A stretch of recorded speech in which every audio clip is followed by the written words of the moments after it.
Bonjour ou bonsoir à tous, j'espère que vous allez bien. On se retrouve pour une vidéo, j'espère qu'elle va vous plaire. Comme vous l'avez sur le titre sur la miniature, on va parler du canard qui est capable de parler comme un humain et qui intrigue les scientifiques. Avant de se faire comme d'habitude, lâchez le pouce bleu, de vous abonner si ce n'est pas encore fait. Sur ce, beau visage à tous et à toutes. Les scientifiques viennent de publier une étude consacrée à la capacité vocale d'un canard. Plusieurs de ces oiseaux sont parvenus à reproduire la sonorité proche de celle de l'homme. Certaines espèces comme le perroquet, le passereau, le colibri, mais aussi des dauphins, les baleines ou encore des éléphants sont quelques-uns des animaux qui parviennent à imiter des sons qu'ils entendent, et parfois la voix humaine. Mais à cette liste, il faut désormais ajouter une espèce de canard d'Australie qui imite des voix humaines et qui a été qualifiée par les scientifiques comme inattendue et impressionnante. Le canard en question, dont l'enregistrement a été diffusé par plusieurs médias, était mal nommé Rupert.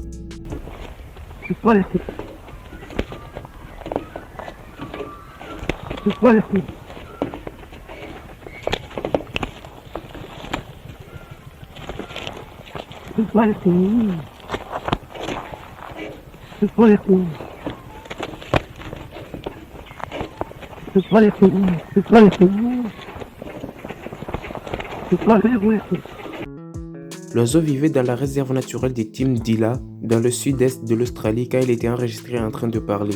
En écoutant la voix de l'animal, les scientifiques étaient stupéfaits. Je n'en revenais pas, dit-il. Je me suis demandé si ce n'était pas une blague. Mais comment le canard Ripper est-il ainsi parvenu à prononcer des mots? Pour comprendre, il faut s'intéresser à son histoire. Voici une trentaine d'années. Il vivait dans une réserve naturelle des Timdila, dans le sud-est de l'Australie. Il est né. Il aurait vraisemblablement entendu l'un des soigneurs de la réserve dire ces phrases. Et il aurait ensuite répété. Une doute persiste d'ailleurs sur les derniers mots prononcés par l'animal. Rupert aurait pu bien dire food, autrement dit nourriture, et non pas fool comme idiot. Il était également capable d'imiter les bruits des claquements de porte, précisent les scientifiques, et l'oiseau n'est le seul de son espèce à pouvoir reproduire des sons.